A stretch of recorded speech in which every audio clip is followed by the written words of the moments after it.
Jean-Pierre Mercier, vous êtes ici le conseiller scientifique du Centre international de la bande dessinée. Donc vous avez fait cette grande exposition rétrospective hommage à Charlie. Quel lien vous faites-vous entre bande dessinée, caricature de presse? C'est la même famille. Puis le musée, nous, on est très accueillant. Et la quasi-totalité des auteurs de Charlie Hebdo sont aussi des auteurs de bande dessinée. Wolinski a fait les scénarios de Paulette, il a fait des centaines de pages de bande dessinée. Cabu a fait Le Grand Duduche, Monbeuf, etc. Donc c'est des auteurs de bande dessinée. Reiser est un très grand auteur. Il a eu d'ailleurs le Grand Prix de la ville d'Angoulême. Il a été un des Grands Prix de la ville d'Angoulême il y a très longtemps. Ils passaient de l'un à l'autre presque tous. Honoré peut-être l'exception, me semble-t-il, mais ils ont tous au moins fait quelques bandes dessinées, et pour certains beaucoup. Et puis il y a une tradition autour de ça, il y a beaucoup d'auteurs qui passent de l'un à l'autre. Une notion d'engagement?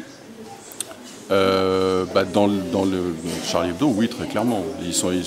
C'est même, je dirais, la base de leur activité. Ils sont dans la protestation, dans la révolte, dans la dénonciation.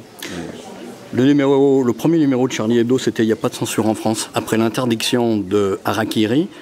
Savez-vous qu'un des grands quotidiens régionaux français, le premier, Ouest France, a interdit à ses journalistes et à ses photographes de publier la photo de la une de Charlie Hebdo, celle qui a été publiée après les assassinats. Comment ça vous fait réagir sur cette censure? C'est la question, enfin c'est la réflexion que Robert Badinter avait faite le soir de l'attentat de Charlie. Il avait dit les terroristes nous tendent un piège, ils tendent un piège à la démocratie.